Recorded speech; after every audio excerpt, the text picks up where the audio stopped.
What is happening, everybody? James Hancock here. Just got out of seeing Guy Ritchie's new movie, Wrath of Man, starring Jason Statham.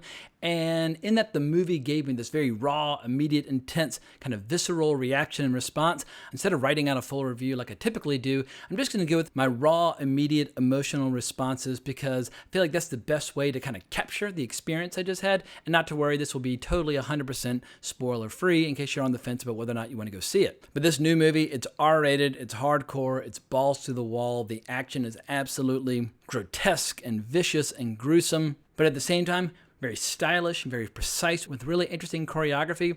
And it's not that John Wick style of action. They're going for a little meaner and nastier approach overall because this movie is like one half caper movie and one half revenge saga.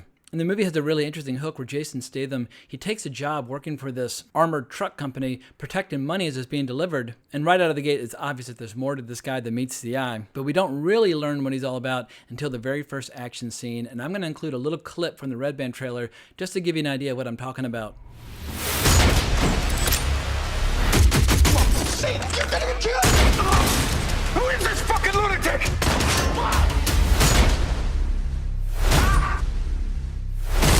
Who'd you work for?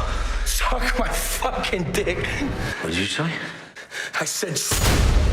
After that scene unfolded, I was just like, oh my God, if this movie can sustain this level of quality until the very end, this is going to be the coolest action movie of the year. And unfortunately, the movie doesn't manage to sustain that level of quality from beginning to end. I would say like first 30 minutes or so is like a 10 out of 10 as far as action movies go. The rest kind of dips down to like an 8 or an 8.5 out of 10, but it's still very enjoyable on the whole. But the good news is that Guy Ritchie fans are going to be pleased. Jason Statham fans are absolutely going to be pleased because I feel like Jason Statham, he has a lot of peaks and valleys in his career. Some of his action movies are a little bit more generic or PG-13 or just more forgettable than others. But every once in a while, he finds the right part and the right material, and you really get to see what he can do. And it's interesting seeing Guy Ritchie tackle this because it's not like that kind of personal signature Guy Ritchie style that we see in movies like The Gentleman or Snatch or Lock, Stock, and Two Smoking Barrels. On the other hand, he doesn't go all in on like mainstream movies either. It doesn't feel like The Man from U.N.C.L.E. or the Sherlock Holmes movies or King Arthur, and it sure as hell doesn't feel like Aladdin. It's that great middle ground sweet spot where it's not a giant movie, it's not a super small personal movie. And I kind of wish that Guy Ritchie and Jason Statham would stay in this terrain moving forward because it's a big enough budget to give you like the spectacle and the action that you crave. On the other hand, there's not so much money at risk that they need to defang and declaw and kind of dilute the entire experience. And also, the movie takes place in LA, so it's not a bunch of Cockney Brits just talking shit to each other in that really fun, stylish, provocative way that we see in movies like Snatch. The screenwriters on this are Nicholas Beaucrief, Eric Besnard, Guy Ritchie, Martin Davies, and Ivan Atkinson. And I think on the whole, they did a really good job. They fleshed out a great ensemble cast.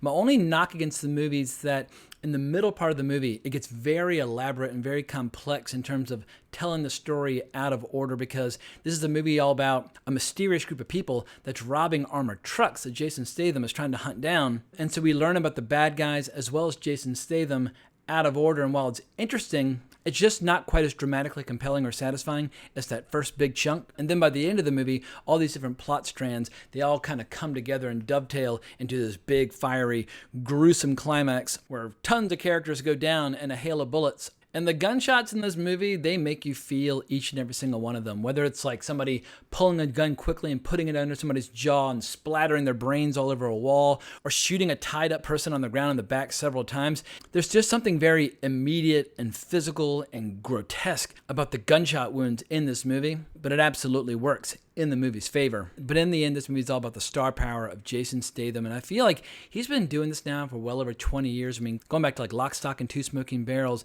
and it just seems like he keeps growing into this persona that he's created. I mean, if you look at like great action heroes like Charles Bronson or Lee Marvin or Clint Eastwood or whomever, they all had a certain persona that they would do variations on that persona from movie to movie, but in the end, people would show up to watch that character in action. And I feel like Jason Statham has done an amazing job of keeping himself in shape. He's getting up there in age at this point, but honestly, he's so intense and he has such like a kind of brooding animalistic intensity to him. He could keep making these movies as long as he feels like making them, because look at Liam Neeson. He's like 70 and he's still doing it. But I should mention a thing or two about the theatrical experience, because obviously right now a lot of people are wondering, do I go back to the theaters or do I wait for things to come out at home? And I saw it in IMAX and it was an incredibly gorgeous, immersive experience. But the good and the bad side about people going back to the movies is that people are going back to the movies, so we are sharing the experience with people now. And I think a lot of them have forgotten that they're actually not watching the movies in their living room, and they treat the movie theater as if they're still at home. I went and saw this movie up at 34th and 8th here in Manhattan. In that theater, I don't know why I give them my business, because I almost always have a negative experience when I go, because they have this weird policy where once you're in the building, people can just kind of wander around like the living dead from movie to movie. And so you'll be hanging out watching your movie, and the whole movie, you just have this like river of people coming in and out. They'll come in, they'll watch the movie for 5 minutes, they get up and they leave, they're making phone calls, they're texting. It is annoying as hell. And then there are other people in the audience where it feels like they've been kind of keeping their stand-up comedy routine in their back pocket for a year. Now they finally got a chance to practice it in public, because we're sitting there watching the trailers that show the James Bond trailer, and this old dude behind me, no joke, in this like really ridiculous voice starts going, "Oh yeah, James Bond, he got beat by COVID. He went away for a year. Now he's coming back." And he just kept talking and talking. And it took like every fiber of my being to resist turning around and just being like, "Shut the fuck up, like get the fuck out of here." But I was like, just focus, don't get thrown out. You want to watch the movie, you want to do a review. But I guess I should just try and be philosophical about it, because as things start to return to normal and people start going back to the movies again, we're going to have to deal with our fellow human beings. So I got to try to keep my misanthropic tendencies down low. Otherwise, I'm just going to end up getting thrown out of movie theaters. But let's get back to the flick. If I were to call attention to one flaw, would be that around the middle portion of the movie, there are times where Jason Statham, he's no longer the central character driving the plot. And I think that's a mistake, because the first act does such a good job of getting us invested in his character that we pretty much want to follow his story, especially as we learn more about his background. On the other hand, the movie does have a great ensemble cast. I really like this actress, Naeem Algar.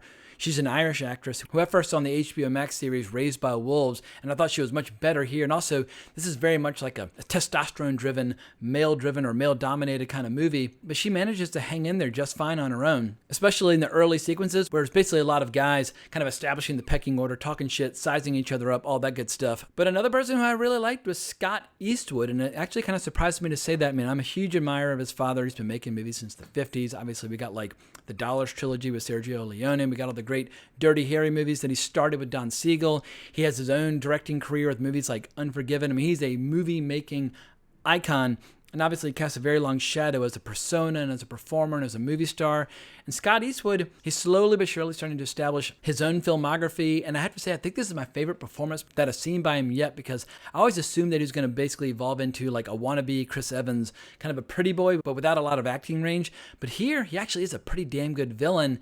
And it seems like he's really enjoying himself leaning into the darker sides of his personality. And he and Jason Statham, they do an amazing job of communicating just like the tidal wave of animosity and hatred going back and forth between the two of them in this movie. So I really enjoyed watching their interactions. And another actor I have to mention is Holt McCallany, if I'm saying that correctly. I really enjoyed him in the show Mindhunters. I thought he was one of the best parts of Mindhunters. But here, he gets to kind of take over the first third of the movie, because Jason Statham's character is kind of the strong, silent type. You can tell that Holt's very much enjoying getting to kind of hog the spotlight as all the various characters and storylines are being introduced. And there's some other cool actors in there, like Josh Hartnett's in this movie. Andy Garcia's in this movie.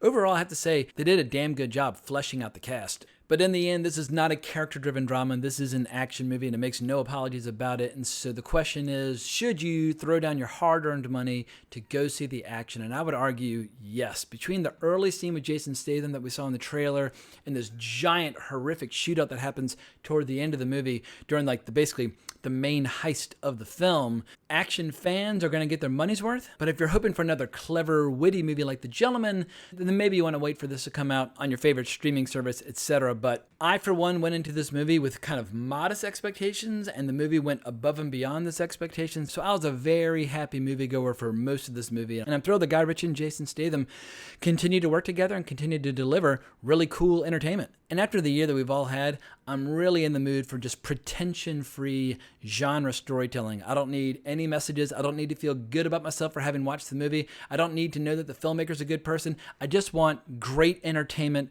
great stories delivered in a stylish fashion, and Wrath of Man 100% delivered on that front. At any rate, I think that's all I got to say about this particular movie, so thank you so much for watching. Please remember to hit the like button, the subscribe button, the notification bell, all that good stuff, and I hope everyone has a great weekend. If you want to talk more about action movies, hunt me down on Twitter, @GeekinOut, but hope everyone else enjoys the movie as much as I did, but more importantly, as always, onwards and upwards.